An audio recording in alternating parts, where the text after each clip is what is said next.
gimana? Ada yang berbeda nggak sih dari ketika pandemi dan sekarang gitu? Ya sebenarnya kalau untuk pas pandemi iya naik kita, Hmm. dari sisi konversinya pasti lebih besar kan. Kita juga ngobrol sama negara lain, kita belajar dari negara Hmm. lain, best practice-nya seperti apa, bagusnya seperti apa, ya trennya seperti apa di luar. Sebenarnya sih ya TikTok lagi happening banget lah sekarang. Betul. Nah kita, dari, Southeast Asia paling paling bagus itu performance-nya di Filipina sebenarnya. Kita banyak belajar dari Oh, oke, Filipina. ya. Karena kita belum ada pengunjung Mhm. gitu kan. Jadi kita, gerbangnya itu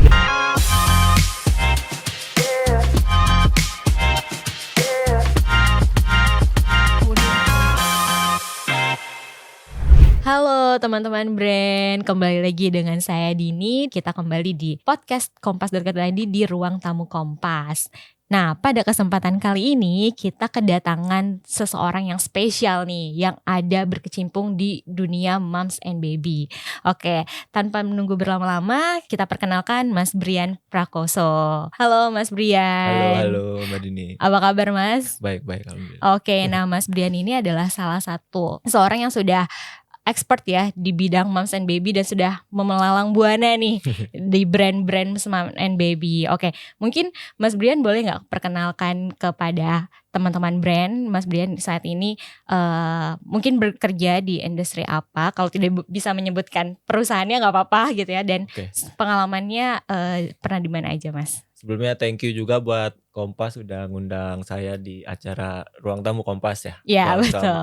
Kompas.co.id. Oke, perkenalkan saya Brian Prakoso. Saya sampai sekarang sih udah berkecimpung di dunia e-commerce kurang lebih sampai 9 tahun sih sampai dengan sekarang. Oh.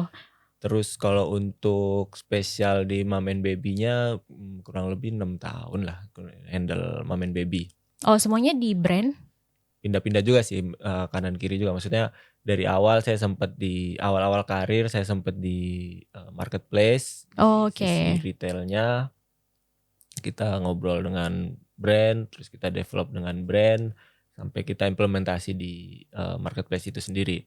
Terus kemudian saya pindah ke principal-nya untuk build my own brand, build, brand-nya sendiri di e-commerce gitu sih sampai dengan sekarang.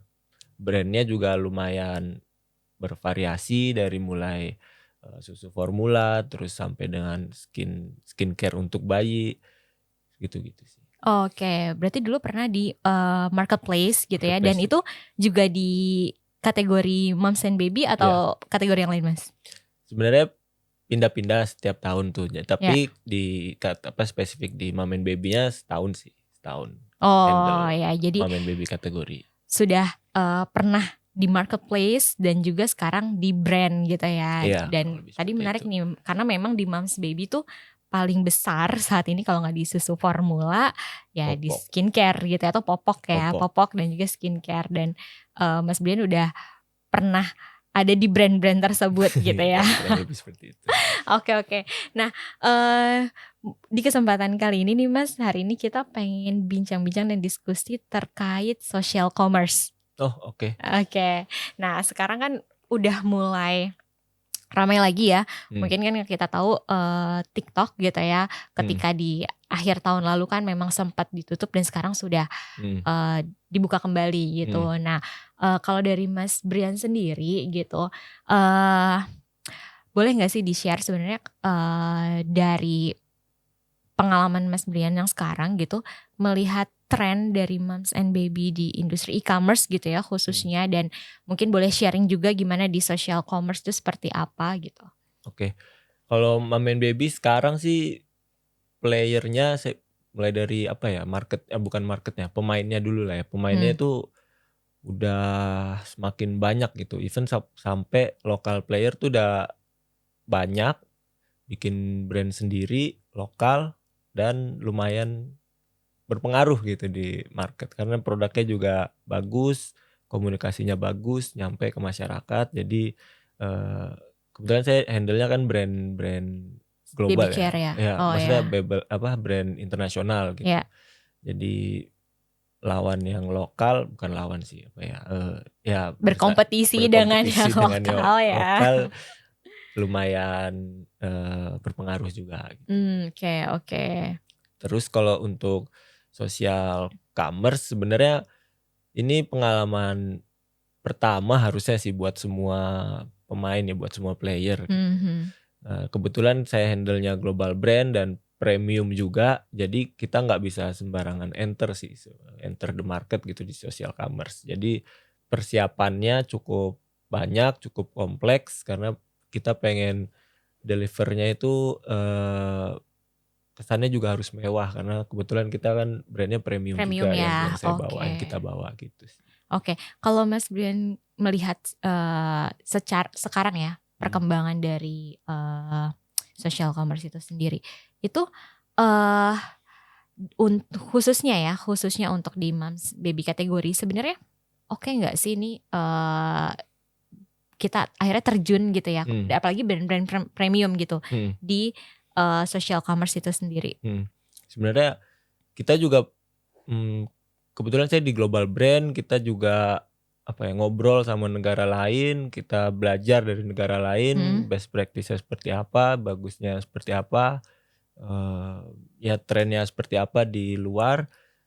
Sebenarnya sih positif ya adanya social commerce ini.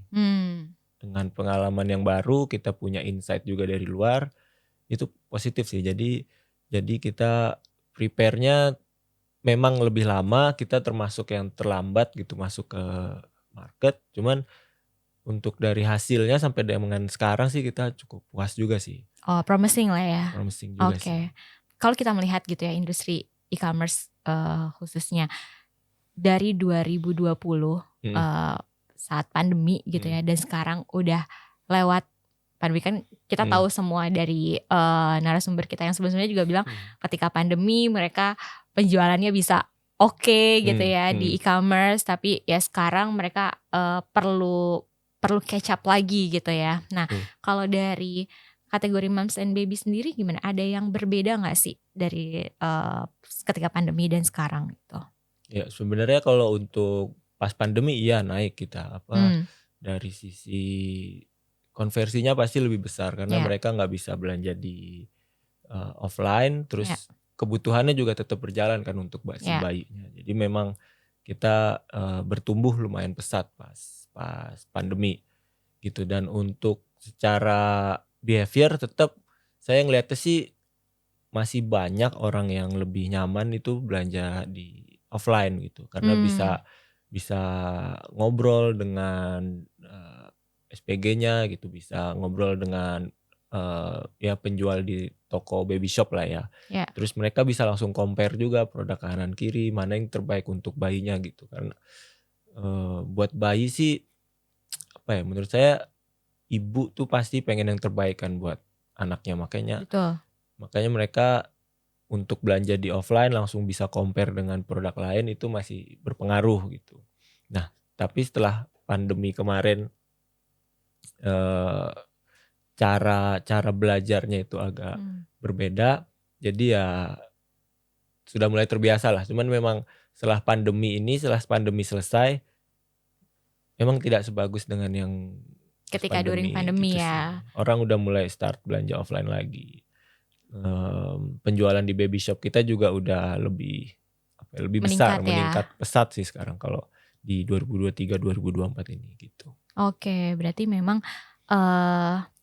trennya gitu ya, bukan berarti sudah full bergeser gitu, tapi sebenarnya masih ada sih orang yang belanja online, tapi memang tidak seperti ketika pandemi kemarin gitu betul. Ya. Oke. Nah, kalau dari Mas Brian sendiri, tadi kita kan sempat bilang belajar juga dari di negara lain gitu betul. Ya. Nah, boleh nggak sih sharing ke kita sedikit gitu ya, gimana sih tren dan kemarin kemana gitu, dan trennya apa sih yang menarik yang mungkin bisa di sharing gitu dengan teman-teman brand lainnya? Oke, sekarang paling social commerce yang paling berpengaruh dan pesat juga perkembangannya itu kita boleh sebut TikTok boleh lah ya. Ya, Ya TikTok lagi happening banget lah sekarang. betul. Nah kita dari Southeast Asia paling bagus itu performance-nya di Filipina sebenarnya. Kita banyak belajar dari Oke, Filipina. ya. Kalau untuk TikTok itu sendiri itu kan lagi lagi growing lah ya, stepnya nih masih step pertama gitu. Itu kalau dari mereka bagusnya itu dari si video pendek, short Oh, video short itu. video. Nah, Oke. untuk dari sisi promosi ataupun edukasi itu dari short video gitu. Jadi harus benar-benar banyak bikin video, setiap harinya mesti ada upload, bahkan sampai 2 sampai 5 kali upload setiap harinya gitu sih. Oh, itu akan jadi poin penting ya. Dan ternyata short video ya yang justru paling works gitu ya. Untuk di Filipina. Untuk enter the market ya sih dari Filipina seperti itu. Jadi untuk karena kita belum ada pengunjung gitu kan. Jadi kita gerbangnya itu dari short video dulu. Kita bikin short video, makanya banyak kayak ayo join live kita gitu, nanti ada banyak promo, banyak hadiah gitu-gitu kan. Jadi enternya itu dari short video yang banyak, masif, ya hopefully bisa FYP juga, jadi bisa viral. Nah nanti kalau dia udah masuk ke live room kita, nah itu kayak step selanjutnya gitu. Kita harus bisa improve live streamnya, cara komunikasi hostnya, tampilan backgroundnya, terus apa yang dipromoin, activity-nya gitu-gitu. Step selanjutnya gitu sih. Oke, nah berarti teman-teman brand jadi bukan hanya fokus kita harus live stream gitu ya, tapi justru ada material-material lain yang berkontribusi juga supaya datengin pengunjung juga ya di streaming brand kita gitu ya. Oke, berarti startingnya harus banyakin short video ya. Oke. Nah, itu kalau dari pengalaman Mas Brian butuh waktu berapa lama sih kita akhirnya, maksudnya gini, kalau brand baru nih dia baru mau masuk ke social commerce gitu, dan tadi kan materialnya kita harus mulai enteringnya dengan short video. Untuk akhirnya oke, kita nih udah berhasil nih, udah banyak tadi akhirnya bisa FYP, itu biasanya butuh waktu berapa lama tuh? Nah pertama sih dari TikToknya itu sendiri, kalau mau live kan harus punya minimal sekarang 1000 followers kan, ya, minimal. Nah itu jadi dari short video atau mungkin short videonya bisa di ads juga, bisa mempercepat nambah followers. Jadi emang stepnya dari TikTok pun seperti itu kan. Oh ya, karena Itu bersaingnya dengan video yang lain, brand lain. Ngatur bahasanya kalau saya pernah ngobrol gitu ya sama seller-seller yang dia bilang, aduh di TikTok nih susah banget ngatrolnya nih gitu, karena memang mereka bilang udah live tapi yang nonton cuma 2-3, jadi mereka ngerasa nggak works, padahal kan memang nggak bisa instan gitu ya. Memang dan ada stepnya lagi yang lain tuh, bahkan ya harus memulai dengan material-material konten yang lainnya dulu gitu. Betul. Ya. Oke.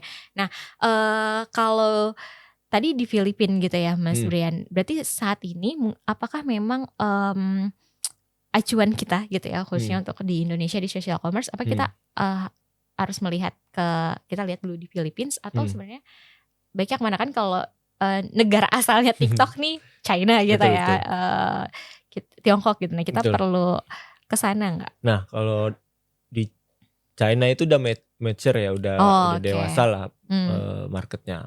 Kita juga ngelihat juga ke Cina, kita juga belajar dari Cina juga. Cuman di Cina itu sekarang kontribusi paling besar, bahkan bisa mendominasi kontribusi salesnya itu memang dari live sih kalau di Cina. Cuman itu kan mereka udah sangat dewasa ya. Terus cara mereka berjualan, workflow-nya itu juga udah mature lah kalau di Cina gitu sih. Jadi menurut saya sih itu masih dibuat di Indonesia masih terutama di brand kita sih masih mungkin tahun depan lah gitu kita bisa ke arah sana. Karena mereka ekosistemnya tuh semuanya udah ready ya. Udah ready. Iya, dan dari konsumennya semuanya, kalau kita pernah lihat juga tuh mereka bahkan bisa live streaming di jalan-jalan ya. Tapi itu benar kayak gitu ya? Itu benar karena mereka algoritmanya itu ada yang pertama dari brandnya paling laku, sama dia ada faktor yang terdekat gitu. Oke. Yang terdekat dengan Lokasi penjual dan pembeli. pembelinya. Makanya dia live-nya tuh di pinggir jalan yang elit gitu kawasannya. Kalau di sini kayak Pondok Indah, kayak di Pik mungkin kayak gitu. Jadi mereka di pinggir jalan yang menurut mereka potensinya bagus, mereka live di dekat situ. Oh, jadi geolocation tuh Di Cina berpengaruh ya. juga, iya. Oke, nah kalau di Indonesia itu belum ya? Kayak belum. Belum ya? Kita lihat nanti ya. Oke. Nah Mas Brian, kita akan ada nih untuk bridging ya. Kita ada games gitu ya. Ada games yang udah disiapkan oleh tim kreatif gitu ya.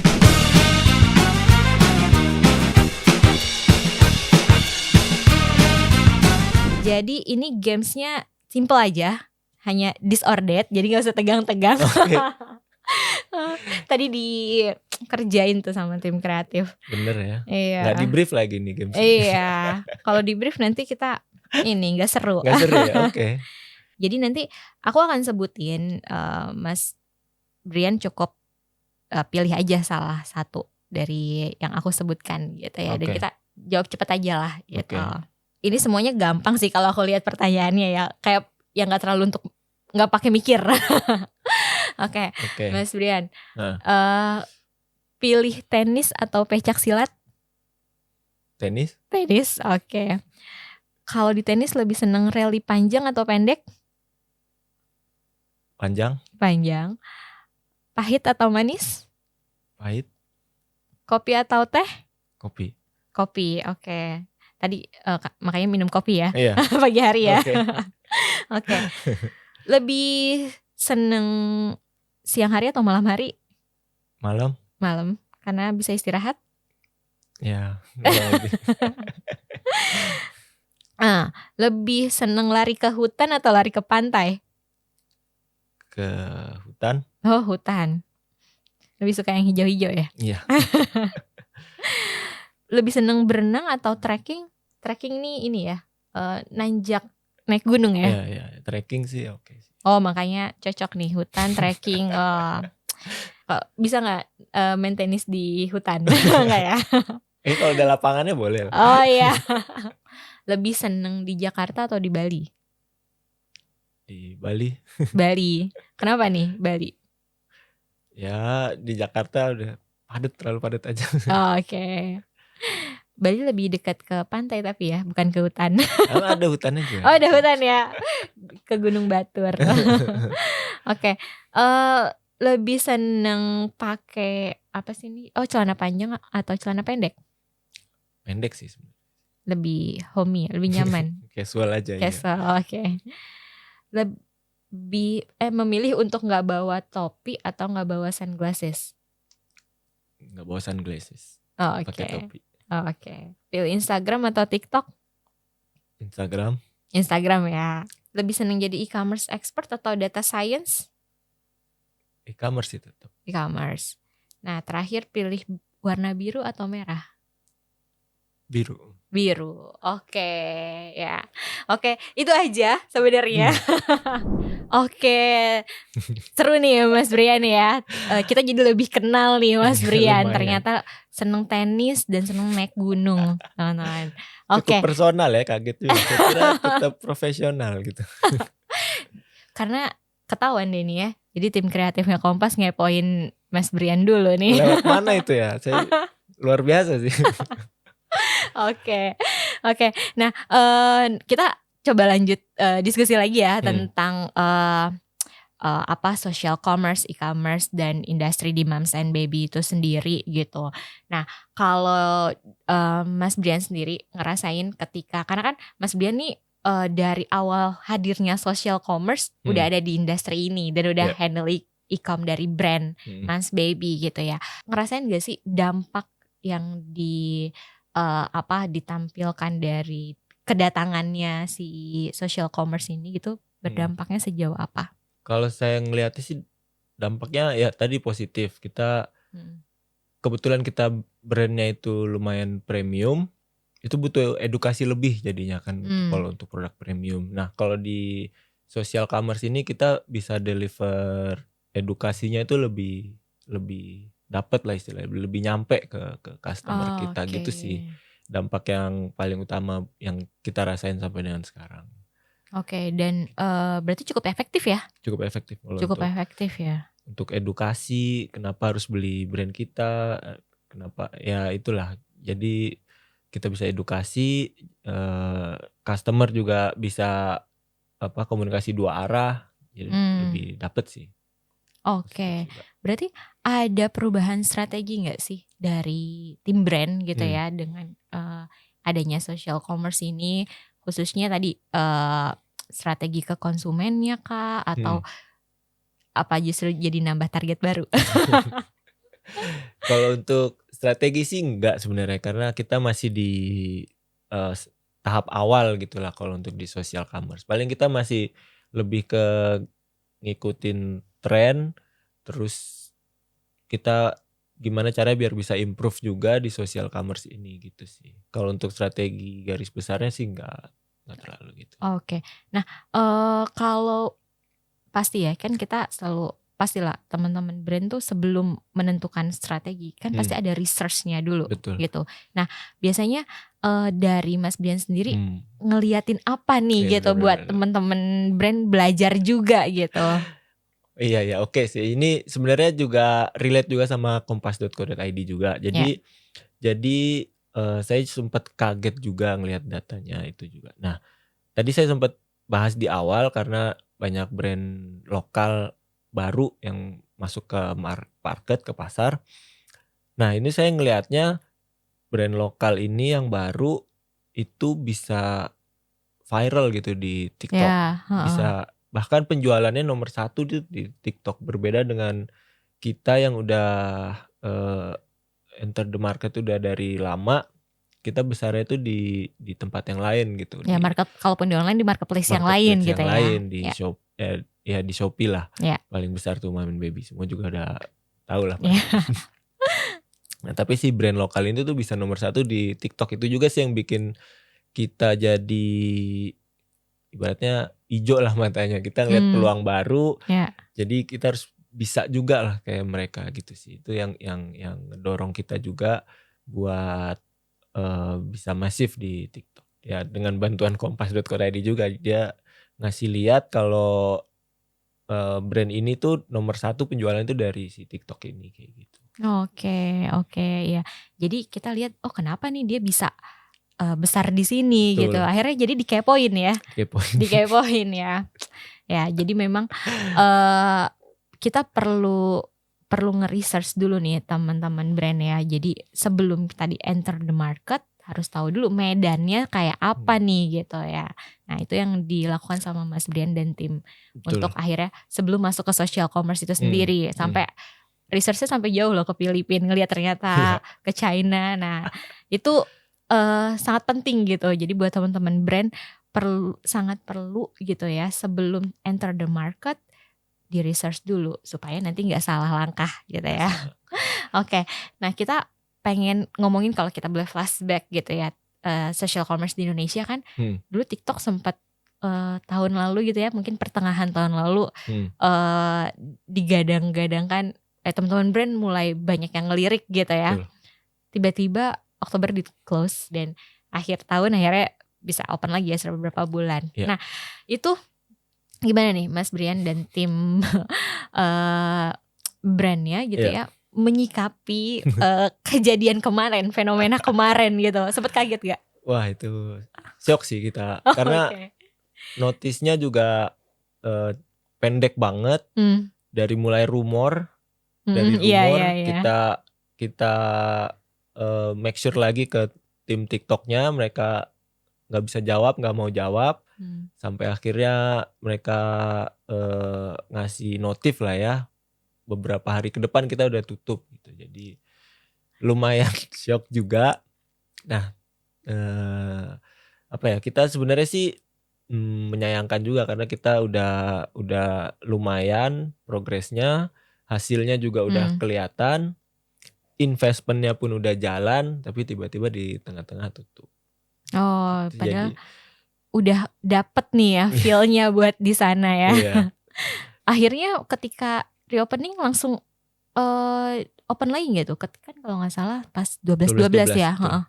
Itu langsung open atau masih nunggu-nunggu dulu nih? Ya itu kita udah bisa jualan lagi tuh tanggal 11 Desember kayak. Tapi di malam sih, di jam 10-an gitu kita udah bisa jualan lagi, shopnya udah bisa nyala, langsung bisa live juga. Jadi di 12-12 itu juga langsung jalan kan. Tapi kalau untuk balik ke performance awal, ngulang lagi sih dari Ngulang awal. lagi ya. Ya kita juga wait and see sih. Oh, Wait oke. and see sejauh apa kita investnya di TikTok. Oke, kalau ngomongin hari ini gitu ya, setelah Lebaran ini kan ya, performance-nya udah balik lagi nggak ketika awal? Jujur belum sih, belum balik Oke. ke pas di Oktober 2023 itu belum balik ke situ. Belum balik ke pas kemarin ya. Jadi memang prosesnya harus pelan-pelan lagi nih ya. Pelan lagi. Katrolnya lumayan nih ya. Oke. Gitu. Nah, kalau dari Mas Brian sendiri gitu ya, dengan tadi kita ngerasa ini channel baru yang di beberapa negara sudah cukup mature dan udah berkembang cukup baik gitu ya. Nah, sebenarnya melihat fenomena si social commerce sekarang ini itu apakah justru jadi problem baru gitu ya buat brand khususnya, atau sebenarnya ya ini memang opportunity yang kita perlu take attention di sini gitu. Ya ngeliatnya kita opportunity sih buat TikTok ini, karena ini pengalaman yang baru juga buat customer. Terus dari sisi TikToknya pun juga nge-push ke brand untuk apa ya, memeriahkan lah, memeriahkan si TikTok ini. Jadi edukasinya juga bisa lebih cepat ke market, dan ya kita ikutin si trennya. Karena kita udah ngelihat potensinya di Cina, hasilnya di Filipina seperti apa, kita akan tetap ikutin juga kok di TikTok itu. Oke, nah itu kalau ngomongin support, kalau sekarang kan ya pasti Mas Brian juga brand yang sekarang dihandle sama Mas Brian kan juga open kan di marketplace lainnya gitu. Nah, kalau support dari si social commerce sendiri gitu, apakah cukup baik gitu untuk brand, atau seperti apa nih? Dan kan kadang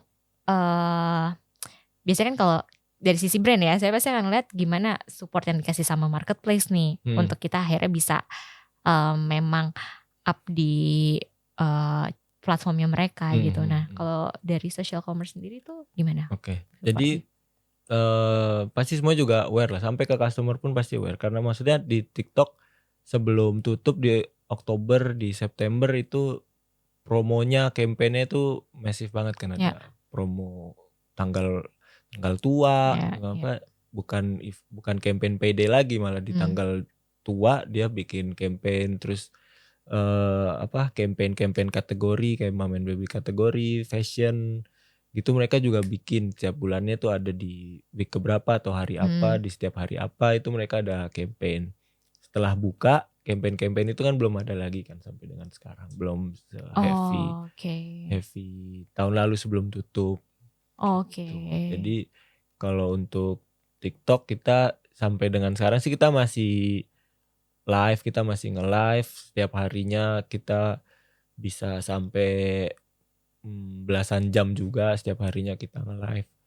Ya kita masih follow the trend sampai nanti, saya ngeliatnya sih di semester 2 TikTok akan comeback juga sih dengan campaign-campaignnya yang massive seperti tahun lalu gitu. Oke, ya. Atau mungkin mereka juga masih ngerem. Iya, ada konsolidasi di internal kali ya. Oh iya. Dengan partnernya yang sekarang gimana nih mengelolanya gitu ya. Ada. Oke, ya. Nah mungkin terakhir nih ada 1 menit terakhir dari Mas Brian, mungkin ada tips nggak ya buat teman-teman brand gitu ya yang memang mungkin masih ragu-ragu karena tadi kan Mas oke nggak sih nih masuk lagi ke social commerce gitu. Nah mungkin apa nih biar mereka merasa makin yakin gitu atau jadi kalau memang ternyata jangan dulu aja gitu. Boleh nggak? Nah sebenarnya overall TikTok positif sih. Ini hal yang baru buat brand, buat customer juga, buat semua player di e-commerce lah. Hal yang baru dan positif juga. Nah kalau untuk tipsnya tadi saya juga udah share di awal, mungkin bisa fokus ke short video. Nanti short videonya udah bisa rutin, workflow-nya udah kelihatan gitu kan, cara kapan produksi videonya, kapan di uploadnya. Terus next stepnya kita bisa fokus ke live stream. Pas di live stream activity-nya seperti apa, cara nge-ads-nya, cara nampilin produknya, komunikasinya, pemilihan host-nya gitu-gitu. Nanti bisa improve lah, berjalan lah. Nah terus sekarang kita lagi fokus di afiliator karena ini juga lagi ngehits juga sih si afiliator. Karena jujur kita pengen ngejar viral itu sih. Kalau si brand lokal tuh kan udah bisa viral kan, makanya dia bisa jadi nomor 1 di TikTok. Nah itu kita lagi ngejar konten yang viral, produk kita bisa viral, jadi bisa nge-boost penjualan kita juga gitu. Nah kita sekarang lagi fokus ke afiliator, kita lagi guide afiliator supaya bisa viral itu tadi gitu. Oke, Mas Brian, thank you banget nih hari ini udah mau sharing ke kita, sharing pengalamannya gitu ya tentang social commerce itu sendiri. Dan buat teman-teman brand jangan takut, jangan khawatir gitu untuk bisa menggunakan social commerce ini jadi salah satu channel gitu ya untuk distribusi produk-produk kalian gitu. Nah hari ini kita udah diskusi banyak gitu ya dari Mas Brian khususnya di industri moms and baby, dan ternyata kurang lebih mirip gitu ya industri moms and baby dengan kategori-kategori lainnya untuk di social commerce gitu.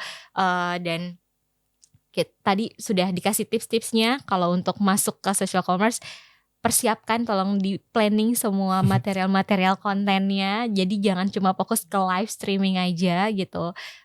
Dan juga perlu dilihat lagi tadi affiliator gitu ya. Affiliator juga jadi salah satu yang efektif untuk meningkatkan penjualan dari teman-teman juga. Oke, terima kasih Mas Brian ya udah mau datang ke Ruang Tamu Kompas. Terima kasih udah meluangkan waktunya ya. Semoga nanti Kompas juga bisa membantu Mas Brian nih gitu ya dalam mungkin nanti untuk menjalankan strategi-strategi di e-commerce dan juga social commerce. Udah membantu kan Kompas. Oh iya, sip. Dan semoga kita bisa terus membantu teman-teman di brand Mas Brian gitu ya. Oke. Nah buat teman-teman brand yang ingin sharing di Ruang Tamu Kompas, mau membagikan pengalamannya gitu dan knowledge-nya ke teman-teman brand lainnya, boleh banget. Atau kalau mau request mendatangkan Kompas mendatangkan narasumber siapa, itu boleh banget juga. Silakan nanti tulis di komen bawah atau bisa DM ke Instagramnya Kompas. Nanti kita akan usahakan menghadirkan dan membagikan tema-tema yang menarik buat teman-teman brand. Oke, jangan lupa untuk like, komen, dan subscribe YouTube channelnya kompas.co.id dan juga cek Instagramnya Kompas ya. Sampai jumpa di episode berikutnya. See you teman-teman brand. See you, bye-bye, thank you. Thank you Mas Brian. Thank you.